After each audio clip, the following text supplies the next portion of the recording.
আসসালামু আলাইকুম দর্শক, চলে এসেছে আরও একবার ইজতেমার নতুন আপডেট ভিডিও নিয়ে। আজ 28শে জানুয়ারি বুধবার। আগামী আর মাত্র একদিনের অপেক্ষা। কালকে বৃহস্পতিবার, তারপরের দিন থেকে শুক্রবার থেকে কিন্তু ইজতেমা শুরু হতে চলেছে, সারা বাংলা ইজতেমা। সেই ইজতেমার ময়দানে কিন্তু আমি এখন উপস্থিত হয়েছি। ঘড়ি কাটায় এখন বাজে বিকেল 4:30। আজ ক্যালেন্ডারে 28শে জানুয়ারি বুধবার। আজকের কি আপডেট আছে ইজতেমার প্যান্ডেলের, তো চলুন আপনার কাছে শেয়ার করব। তো এই মুহূর্তে আমি এখন আছি মেন প্যান্ডেলের সামনে। এখানে আপনারা দেখতে পাচ্ছেন এই যে খড়গুলো আনা হয়েছে, এই খড়গুলো কিন্তু এখন এই প্যান্ডেলের ভিতরে বিছানো হবে।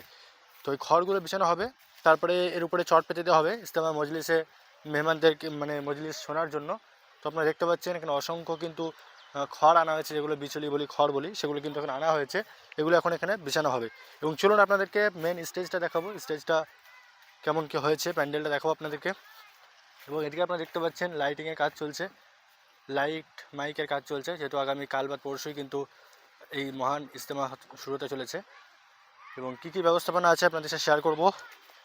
আজকে কিন্তু এই ভিডিওটা একদম গরম গরম ভিডিও, একদম আজকে 28শে জানুয়ারি, আজকেই কিন্তু ভিডিওটাকে শ্যুট করছি এবং আজকেই কিন্তু এই ভিডিওটা আপলোড করা, ঠিক আছে। আপনারা দেখতে পাচ্ছেন প্যান্ডেল কিন্তু পুরোপুরিভাবে রেডি হয়ে আছে। দেখতে পাচ্ছেন লাইট কিন্তু লাগানো হয়ে গেছে, টিউবলাইটগুলো সেগুলো লাগানো হয়ে গেছে। এবং প্রত্যেকটা দেখতে পাচ্ছেন জেলা এলাকা ভাগ করা আছে। জেলা কালিম্পং, জেলা উত্তর দিনাজপুর, জেলা পশ্চিম মেদিনীপুর, এরকম যেহেতু সারা বাংলা ইজতেমা, তো প্রত্যেকটা জেলার একটা একটা করে জোন তৈরি করে দেওয়া হয়েছে এবং মাইক লাগানোর কিন্তু কাজ চলছে। প্যান্ডেল কিন্তু পুরোপুরিভাবেই ওপরে কমপ্লিট, ওপরে চট টাঙানো কিন্তু কমপ্লিট হয়ে গেছে। আর এই যে মাঠ দেখতে পাচ্ছেন, মাঠ কিন্তু সমতল নয়, যেহেতু চাষের জমি। তো সেক্ষেত্রে কিন্তু এই খড়গুলো না পেতে দিলে এর উপরে কিন্তু মানুষ থাকতে, বসতে, শুতে কিন্তু অসুবিধা হবে, যেহেতু এই মজমাতেই কিন্তু প্রোগ্রাম হবে এবং এখানেই কিন্তু মানুষের রাত্রি যাপন করতে হবে। তো সেক্ষেত্রে কিন্তু এই খড় দেখতে পাচ্ছেন আপনার, যথেষ্ট খড় আনা হয়েছে, এগুলোকে এখন সমান করে বিছিয়ে দেওয়া হবে। চলুন আমি যাচ্ছি এখন সামনে স্টেজের দিকে। দেখতে পাচ্ছেন সব ইলেকট্রিক বক্স আনা হয়েছে কতগুলো জায়গায় জায়গায়। আর স্টেজ যেটা আপনাদের দেখিয়েছিলাম, স্টেজটা এখানে হচ্ছে, কিন্তু স্টেজের কাজ কিন্তু এখনও আগায়নি। যতটা আপনাদের দেখিয়েছিলাম ঠিক ততটাই কিন্তু এখনও কাজ আগানো হয়নি। এবং দেখতে পাচ্ছেন এদিকে সাথে বাইরে কিন্তু খড় বিছানোর কাজ করছেন। এদিকে স্টেজ হয়তো আজকালের মধ্যেই এটা কমপ্লিট হয়ে যাবে। পুরো মাজমা আপনারা দেখুন।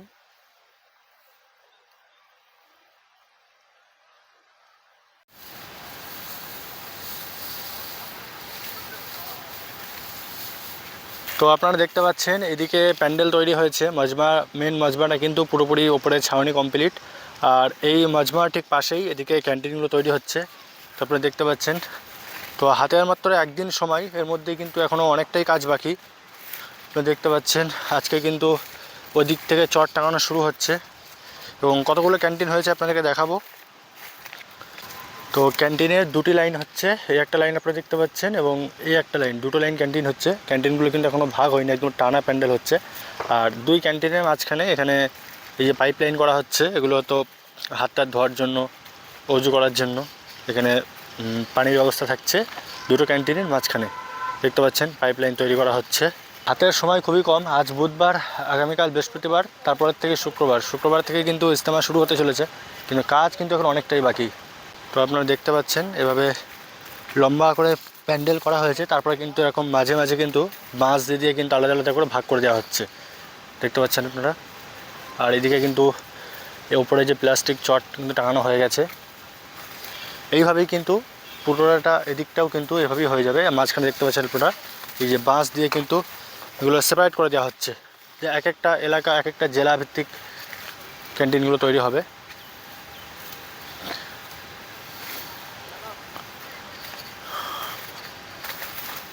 তো এদিকে ক্যান্টিন দেখতে পেলেন, প্রথমে প্যান্ডেল, তারপরে আছে ক্যান্টিন খাওয়া দাওয়ার জন্য, আর তারপরে এদিকে বাথরুম তৈরি করা হয়েছে।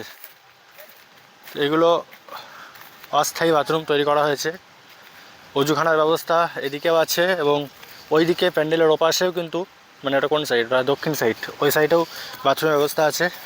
দেখতে পাচ্ছি এখানে পেশাবখানা তৈরি করা হয়েছে, এদিকে পায়খানা, ল্যাট্রিন তৈরি করা হয়েছে। পুরো ব্যবস্থাপনা দেখতে পাচ্ছেন, ওইদিকে বাথরুম, এদিকে পেশাবখানা তৈরি করা হয়েছে ডবল লাইন করে। তারপর ওইদিকে ওই যে দোতলা বাথরুম তো আছে, ওখানে পার্মানেন্ট বাথরুম আছে, ওইদিকেও বাথরুম তৈরি করা আছে দেখতে পাচ্ছেন ওই প্যান্ডেলের ওপারে। আর এই সামনে পুরো এই মাঠটা জুড়ে কিন্তু হতে চলেছে সারা বাংলা ইজতেমা। সামনে এগুলো ক্যান্টিন, তারপরে কিন্তু মেন মজমা। এখানে আপনারা দেখতে পাচ্ছেন এই জায়গাগুলো কিন্তু করা হয়েছে দোকান দেওয়ার জন্য। তো আপনারা যারা এই ইজতেমায় দোকান দিতে ইচ্ছুক, তো দোকান কীভাবে আপনারা বসাবেন তার জন্য কিন্তু এখানে ব্যবস্থাপনা করা হয়েছে।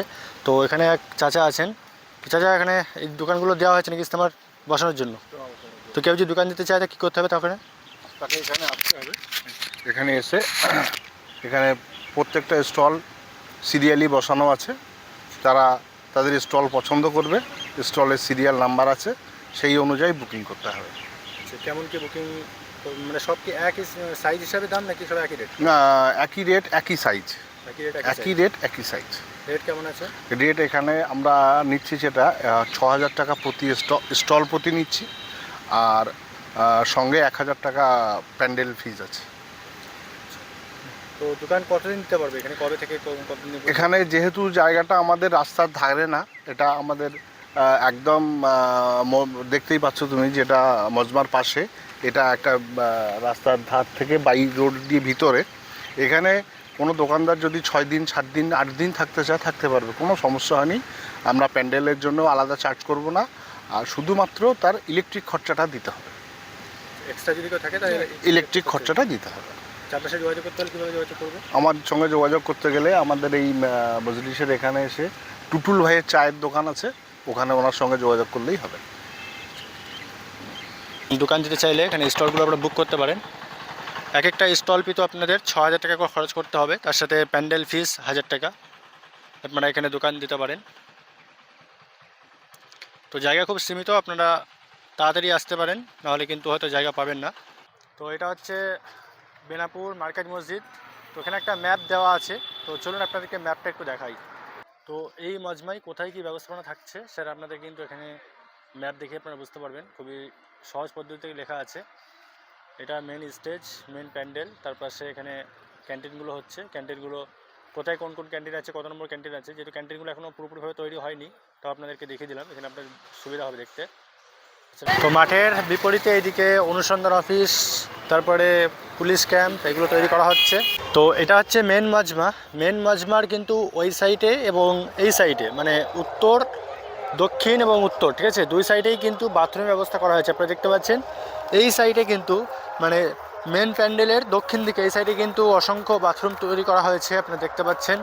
তো আমি একটু উঁচু জায়গায় উঠেছি, এখান থেকে আপনাদেরকে ফুটেজটা দেখাচ্ছি। আপনারা দেখতে পাচ্ছেন এখানে এদিকে এই মজমার একদম দক্ষিণ সাইডে, ঠিক আছে, এখানে বাথরুমগুলো তৈরি করা হয়েছে। তো এই দুটো লাইন হচ্ছে পেশাবখানা, ঠিক আছে, পেশাবখানা, আর এই দুটো লাইন হচ্ছে পায়খানা, ঠিক আছে, ল্যাট্রিন। আর এখানে কিন্তু পায়খানাগুলো তৈরি করা হয়েছে কিন্তু মানে খুব একটা সুরক্ষিত নয়, একদম মানে ইয়ে করা হয়েছে, মানে নর্মাল, একবারে পাকাপোক্ত নয়, ঠিক আছে, দেখতে পাচ্ছেন। পাকাপোক্তভাবে কিন্তু সেরকমভাবে কিন্তু করা হয়নি, ঠিক আছে। পানির ব্যবস্থা যদি বলতে যাই, পানি কিন্তু আপনারা আশা করি বুঝতে পারছেন যে এখানে পানির পাইপলাইন করা হয়েছে। এখান থেকে কিন্তু আপনাদেরকে সাথে ক্যারি করতে হবে, ঠিক আছে। এখান থেকে পানি কিন্তু ক্যারি করে আপনাদের নিজেদের মানে প্রয়োজন সারতে হবে, প্রয়োজন মেটাতে হবে। কিন্তু সরাসরি কিন্তু ওখানে পাইপলাইন করে দেওয়া হয়নি, বদনায় করে বা বোতলে করে কিন্তু পানি এখান থেকে আপনাদের নিয়ে যেতে হবে। ওখানে কিন্তু পানির ব্যবস্থা করা হয়নি, পাইপলাইনের কিন্তু ব্যবস্থা করা হয়নি। কেমন লাগলো আজকে ভিডিওটা অবশ্যই কমেন্টে জানাবেন। তো চলুন আজকের মতো এই পর্যন্তই, দেখা হচ্ছে খুব তাড়াতাড়ি নেক্সট কোনো ভিডিওতে।